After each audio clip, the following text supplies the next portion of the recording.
우리 좌우에 계신 분들과 함께 인사 나누시겠습니다. 샬롬. 맥주 감사 주일 그리고 성찬 주일로 드리게 되는데 하나님의 특별하신 은혜가 여러분과 함께 하시기를 축원합니다. 우리 기도하시겠습니다. 아버지 하나님, 올 한 해의 전반기를 하나님의 은혜 가운데 보내게 해주시고 오늘 맥주 감사 주일로 하나님께 영광 돌리게 하시니 감사합니다. 오늘도 주님 앞에 나올 때에 지난 한 해의 전반기를 돌아보며 주께 받은 은혜를 손꼽아 헤아리게 될 때에 때로는 슬플 때도 힘겨울 때도 있었지만 시시때때로 하나님의 도우심과 은혜를 힘입어 여기까지 왔사오니 그 기쁨과 감사함을 가지고 예배할 때에 우리 인생의 눈물 골짜기가 은혜의 샘으로 바뀌어지게 하여 주시고 강야와 같이 메마른 인생 가운데도 늦은 비와 이른 비로 채워주시는 하나님의 은혜 가운데 살아갈 수 있도록 주여 도와 주옵소서. 이제 말씀을 듣겠사오니 성령님 오셔서 우리의 말씀을 주장하여 주시어서 시들은 우리의 영혼을 살려주시는 생수와 같은 말씀을 경험할 수 있도록 도와주시옵소서. 주님 안에 지하며 예수 그리스도의 이름으로 기도하옵나이다. 아멘. 할렐루야. 오늘 저희들은 맥주 감사 주일로 하나님께 영광을 돌려드리게 됩니다. 특별히 출애굽기 23장 16절을 보면 맥주절을 지키라 이는 내가 수고하여 밭에 뿌린 것에 첫 열매를 거둠이니 라고 말해요. 다시 말하면 맥주 감사주일은 뭐냐 하면 한 해의 첫 소출, 첫 열매로 하나님께 영광을 돌리라는 겁니다. 우리가 지금 농사를 짓지 않지만 전반기를 돌아볼 때에 모든 사람들이 풍족하지는 않았을 겁니다. 어려운 때도 있고 시험들 때도 있고 쓰러질 때도 있었지만 그럼에도 불구하고 보릿고개와 같은 고난 속에도 도우시고 일으켜 세워주시는 하나님의 은혜를 기억하라는 거예요. 그럴 때 맥주 감사가 더욱더 풍성한 감사로 넘치게 될 줄 믿습니다. 특별히 오늘은 우리가 로마서 6장을 살펴보게 되는데 6장부터 8장까지는 주제가 좀 달라지게 됩니다. 구원을 받은 성도들이 이제 삶 속에서 어떻게 하면 하나님의 거룩함을 이룰 수 있을까? 초점이 달라지게 되는 거예요.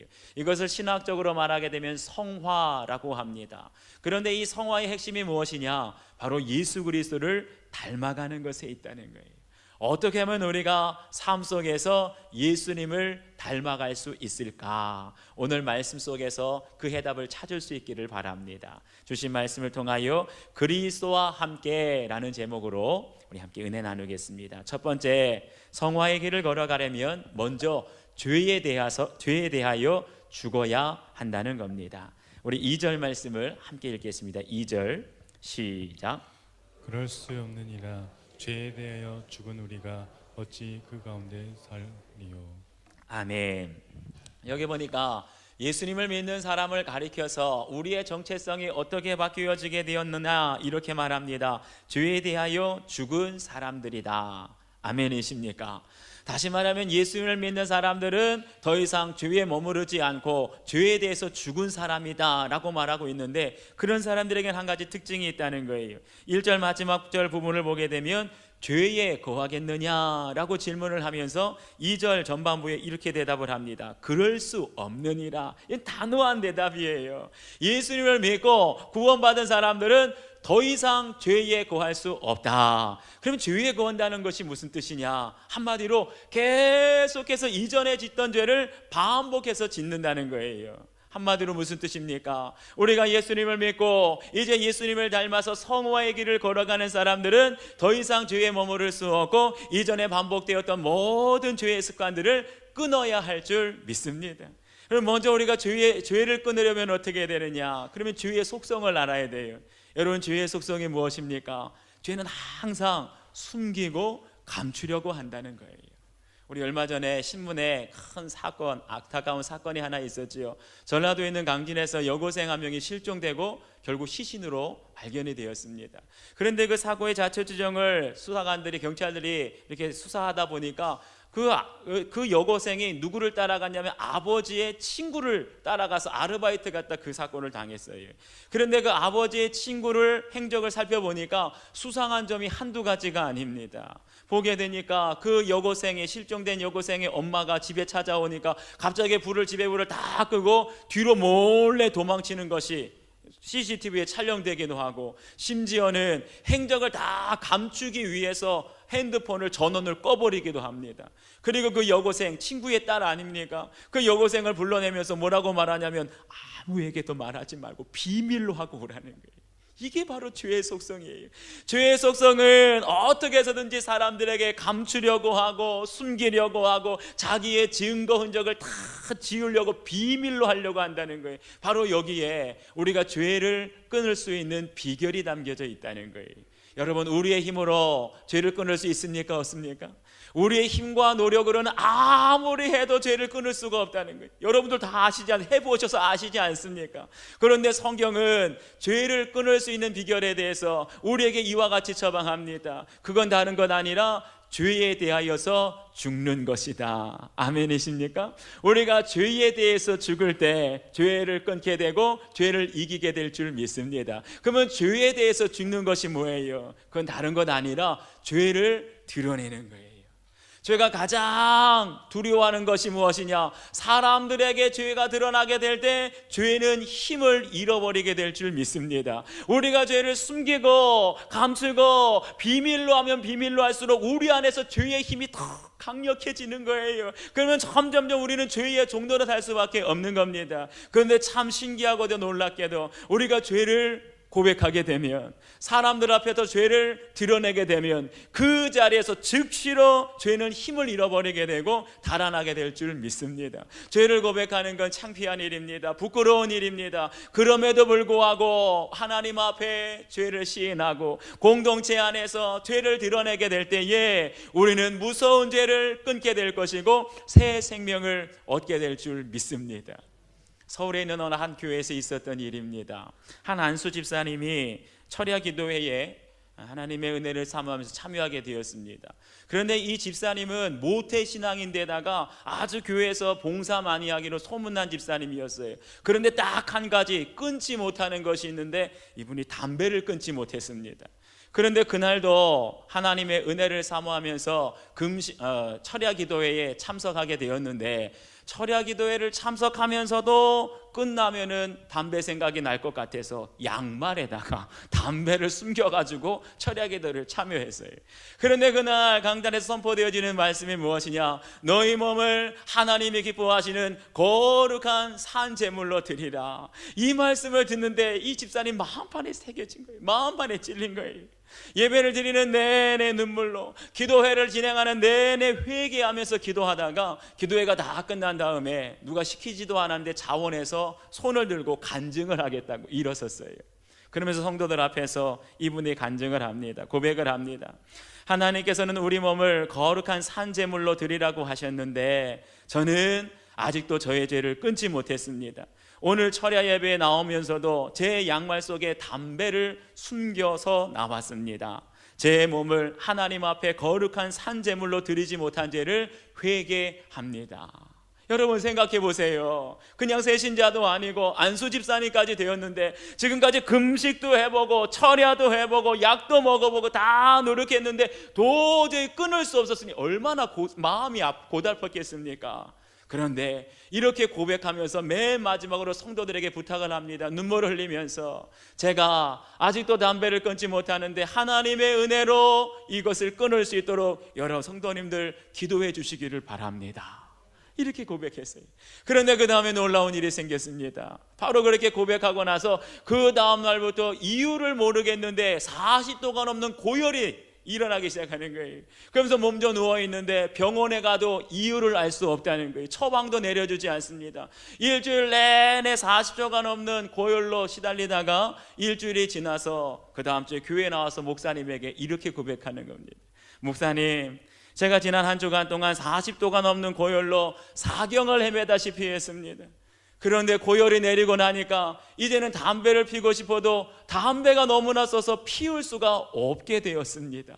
할렐루야.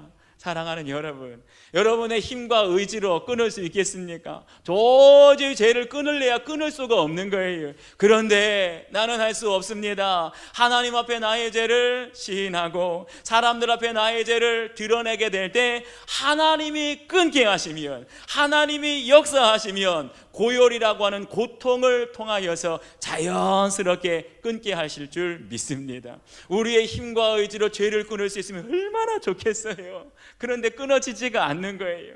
말씀을 들을 때는, 예배를 드릴 때는, 은혜를 받을 때는 내 모든 죄가 다 끊어지고 다 회개하고 해결된 줄 알았는데 어디만 나서면은요, 이 예배당만 나서기만 하면, 교회만 나가기만 하면 다시 꿈틀꿈틀 죄가 일어나지 않습니까? 다시 한번 적당하게 죄와 타협하고 적당하게 내가 모든 음주와 모든 쾌락을 즐기면서 그렇게 죄악 가운데 빠지며 살아오지는 않았습니까?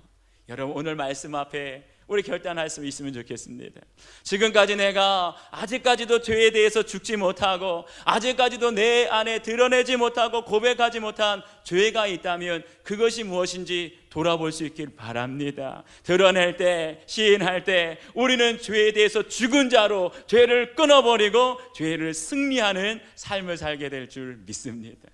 두 번째는요, 그리스도와 함께 죽을 때 그리스도와 함께 살 수 있다는 겁니다. 우리 11절 말씀을 함께 읽겠습니다. 11절 시작. 이와 같이 너희도 너희 자신을 죄에 대하여는 죽은 자요 그리스도 예수 안에서 하나님에 대하여는 살아있는 자로 이길지어다. 아멘.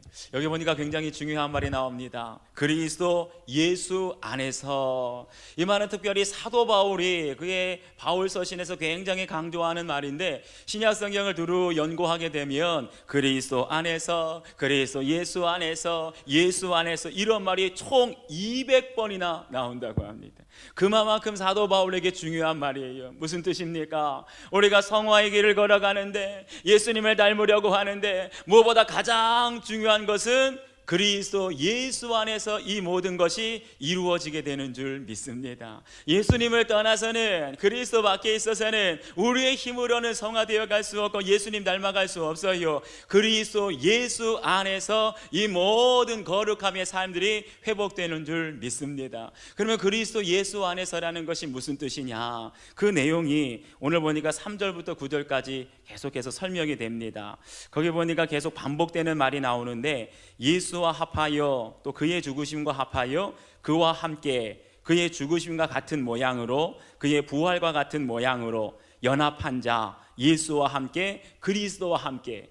표현은 다르지만 내용은 비슷한 말들이 계속해서 나오는 거예요. 그런데 이런 말들이 우리에게 던져주는 메시지가 무엇입니까? 이제부터 우리는 예수 그리스도와 뗄래야 뗄 수 없이 하나로 연합되었다는 거예요. 아멘이십니까? 예수님이 십자가에 죽으실 때 예수님만 죽은 것 아니라 예수님과 함께 우리도 못 박혀 죽은 줄 믿습니다. 예수님께서 십자가에서 죽으시고 사흘 만에 부활하실 때 예수님만 부활한 것이 아니라 예수님과 연합한 우리도 주님과 함께 부활하게 된 줄 믿습니다. 이와 같이 우리가 예수님과 하나로 연합되었다는 것, 이것을 우리의 신앙생활 속에서 무엇으로 경험할 수 있느냐? 바로 세례를 통해서 알 수가 있다는 거예요. 우리 4절 말씀을 한번 같이 읽겠습니다. 4절 말씀 시작. 그러므로 우리가 그의 죽으심과 합하여 세례를 받음으로 그와 함께 장사되었나니, 이는 아버지의 영광으로 말미암아 그리스도를 죽은 자 가운데서 살리심과 같이 우리로 또한 새 생명 가운데서 행하게 하려 함이라. 아멘. 여기 보니까 세례란 무엇이냐? 한마디로 이렇게 말합니다. 예수님과 함께 죽었다는 표시다. 우리가 다 세례를 받았는데, 세례를 받았다는 건 예수님과 함께 우리가 죽었다는 거예요. 다시 말하면 세례는 영적 장례식과도 같다는 것입니다. 왜냐하면 세례를 통하여서 우리가 죄의 종로로 가고 있는 옛 자아가 있는데, 옛 사람이 있는데, 이 옛 사람이 세례를 통하여서 예수님과 함께 장사 지내는 것, 그것이 바로 세례라는 거예요. 우리가 지금은 세례를 할 때 어떻게 합니까? 물을 뿌려서 세례를 합니다. 우리 모든 장로교는 세례를 할 때 물을 뿌려서 해요. 그런데 성경을 보면 예수님께서 세례를 받을 때, 요단강에서 세례를 받을 때 머리에 물을 뿌리지 않았습니다. 요단강 물 속에 뻥 잠겼다는 거예요. 물속에 잠기는 거예요. 그래서 그걸 가리켜서 침례라고 합니다. 사실 우리가 잠기고 죽고 장사 지낸다는 의미에서는 물에 잠기는 것이 맞습니다. 아프리카에서 선교하는 선교사님 중에 잘 아는 분이 계신데, 그분이 선교를 하시다가 교회에서 침례식을 갖게 됐는데 그 침례하는 장면을 영상으로 찍어서 저한테 보내준 적이 있어요. 저는 지금까지 항상 장로교회에서만 신앙생활 하다 보니까 침례를 해본 적이 없습니다. 본 적이 없어요. 그런데 영상으로 침례 받는 걸 보니까 신기하기도 하고 한편으로는 은혜가 되기도 하더라고요. 거기 보니까 침례 받을 성도가 하얀색 가운을 입고 이렇게 목사님 앞에 나옵니다. 근데 영상을 자세히 보니까 이 침례 받는 성도 흑인이었는데 얼굴을 보니까 긴장돼 있어요. 뭔가 잔뜩 무서워하면서 걱정을 하면서 얼굴이 어둡습니다. 그도 그럴 것이 물속에 빠진다고 생각하니까 걱정이 되는 거예요. 우리가 생각하는 것처럼 내가 물속에 들어갔다 나오는 그런 침례가 아니고, 침례는요, 가만 보니까 한 손으로는 가슴에, 한 손은 자기 코를 막습니다. 내 몸을 침례하게 되는 목사님에게 의지하는 거예요. 뒤로 의지하는 거예요. 그러면서 어떻게 빠지냐? 머리부터 등부터 시작 뒤로 물속에 잠기는 거예요. 그래서 목사님과 함께 침례받는 사람이 온몸이 물속에 다 잠기게 되면 그 다음에 목사님이 그 사람을 등에서부터 이렇게 세워주는 겁니다. 그런데 얼굴을 보니까 침례받기 전에는 두려워서 무서워서 얼굴이 잔뜩 긴장하고 어두웠던 그 성도가 물속에서 나오는 얼굴을 보니까 너무나 기쁜 겁니다. 너무나 감격스러운 겁니다. 제가 그걸 보니까 이렇게 설명되어 있어요. 짧은 시간이지만 물속에 들어갈 때 진정 예수 그리스도와 함께 내가 죽고, 이 목사님께서 나를 일으켜 세워줄 때 목사님이 이렇게 세워준다고 경험하는 사람 아무도 없다는 거예요. 예수님께서 내 죄 때문에 죽을 수밖에 없는 나를 건져주신다. 할렐루야. 이것이 진정한 세례의 의미인 줄 믿습니다. 그래서 8절 말씀을 보면 우리에게 이렇게 말씀해요. 우리가 그리스도와 함께 죽었으면 그리스도와 함께 살 것을 믿는다. 아멘이십니까? 다시 말하면 뭡니까? 예수 그리스도와 함께 죽어야 예수 그리스도와 함께 살 수 있고, 예수 그리스도와 함께 죽은 사람만이 새 생명을 얻게 되는 줄 믿습니다. 바꿔 말하면 아직도 예수 그리스도와 함께 죽지 않는 사람은 살 수 없다는 거예요. 우리의 죄에 대해서, 옛 사람에 대해서 완전히 죽은 사람만이 새 생명 가운데 살게 될 줄 믿습니다. 우리 인생의 문제도 마찬가지 아닙니까? 내 인생에 실패가 있고 내 인생에 빚이 있는데, 내 인생의 모든 실패를 완전히 청산할 때 그런 사람만이 새로운 성공적인 삶을 살게 될 줄 믿습니다. 지난 목요일 새벽 1시 반으로 기억이 됩니다. 저는 그날 밤에 단잠을 자고 있었어요. 무슨 일이 있는지도 모르지만 단잠을 자고 있었는데 새벽 1시 반경에 갑자기 꿈속에서 환호성과 함께 잠이 벌떡 깼어요. 이게 무슨 일인가? 거실을 나와보니까 거실이 환하게 대낮같이 불이 켜져 있습니다. 제 아들이 텔레비전을 보고 있었는데 아들이 아버지를 보자마자 하는 얘기가, 아빠, 우리나라가 독일을 이겼어요. 2대0으로 이겼어요. 기적이에요, 기적.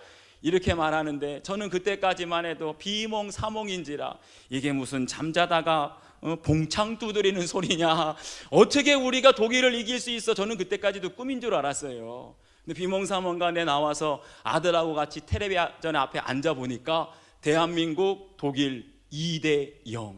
할렐루야. 이럴 때 한번 할렐루야 하고 싶어요. 그런데 저는 그때까지도 믿지 않았는데 우리나라가 독일을 2대0으로 이겼다고 가만 들어보니까 밖에서도 난리가 났어요. 길에서도 막 사람들이 환호성을 치고 떠들고 돌아다니고 있고 얼마나 기뻤는지. 그런데 텔레비전에 가만 선수들이 인터뷰하는 걸 보니까 이겼는데도, 기쁜데도 불구하고 선수들이 다 울고 있는 거예요. 왜 울었을까요? 그동안 마음고생을 많이 했거든요.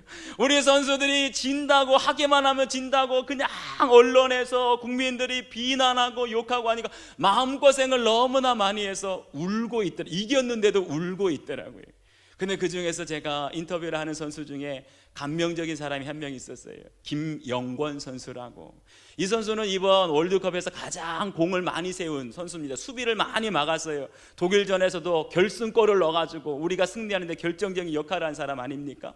그런데 그 김영권 선수가 어떤 선수인가 잠깐 제가 보니까 지금까지 월드컵에 참여하면서 모든 선수들 중에 욕을 가장 많이 얻어먹은 선수가 누구냐? 김영권 선수라는 거예요. 별명이 하나 붙었어요. 욕바지라고.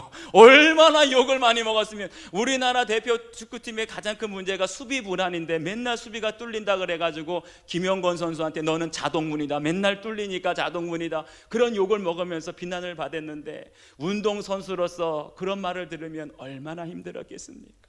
4년 전부터 국가대표 나가서 그런 비난을 받았는데, 그 김영권 선수가 인터뷰에 이런 말을 해요. 지나간 시간들이 약이 되었다고. 언론에서 국민들이, 팬들이 자기를 비난하고 혹독하게 매서운 그런 비난을 하게 되면 그런 말을 들을 때마다 자기는 가면서 체력 단련실에서 더 열심히 땀 흘리면서 몸을 만들었다는 거예요. 그리고 내가 실수를 하면 할수록 그 실수를 보면서 반복하지 않기 위해서 남들보다 더 많이 뛰고 남들보다 더 많이 훈련하고 남들보다 더 많이 연습해가지고 그 실수를 반복하지 않으려고, 결국 그러한 땀 흘림이, 그러한 노력이 오늘날 침몰해가는 대한민국 축구팀을 살리게 된 줄 믿습니다. 4년 동안 악몽 같았다는 거예요. 지난 4년 동안 이 김영권 선수가 지옥 문턱에까지 갔다는 거예요. 죽을 정도로 깔아앉았었다는 거예요. 그런데 거기서 포기하지 않고 자기가 완전히 깨어지고 부서지면서 실수를 하면 할수록, 욕을 먹으면 먹을수록 스스로 되뇌겼던 말이 한마디 있다고 합니다. 죽어야 산다. 내가 죽어야, 내 잘못된 모습, 내 실수하는 모습이 죽어야 내가 다시 거듭날 수 있다. 그래서 이번 경기를 통하여 모든 비난을 다 털어버리게 되고 실력으로 인정받게 된 줄 믿습니다. 사랑하는 여러분, 우리도 마찬가지입니다. 우리도 예수 그리스도와 함께 죽어야 살게 되는 줄 믿습니다. 사는 것이 먼저가 아니라 먼저 십자가 위에서 내 옛사람이, 죄의 종노릇 하는 모든 모습들이 하나도 남김없이 완전하게 못 박혀 죽을 때에, 그리스도와 함께 죽을 때 그리스도와 함께 살게 될 것이고, 그리스도와 함께 살 수 있는 사람만이 성화 예수님을 닮아가게 될 줄 믿습니다. 오늘 이 시간 혹시 우리 안에 아직 죽지 않은 모습이 있습니까? 내가 아직 살아있으면 신앙생활을 10년 20년 해도 다른 사람들에게 상처 주고 다른 사람들을 시험에 들 수밖에 없는 거예요. 내 안에 살아있어서 오늘 이 시간 주님 앞에 온전히 죽으시기를 바랍니다. 내 옛사람이 온전히 죽을 때 주님과 함께 살게 되고 주님과 연합되어 어디로 가든지 주님과 동행하는 인마을 위에 축복 가운데 살아가시는 여러분들 되시기를 축원합니다. 그럴 때 오늘 이 성찬을 통하여 주님의 살과 주님의 피를 우리가 받게 될 때에 진정 나의 모든 옛 모습은, 죄악된 모습은 죽고 주님께서 내 안에 들어와 온전히 하나 되는 연합의 삶을 살게 될 줄 믿습니다. 기도합시다. 아버지 하나님, 고맙습니다.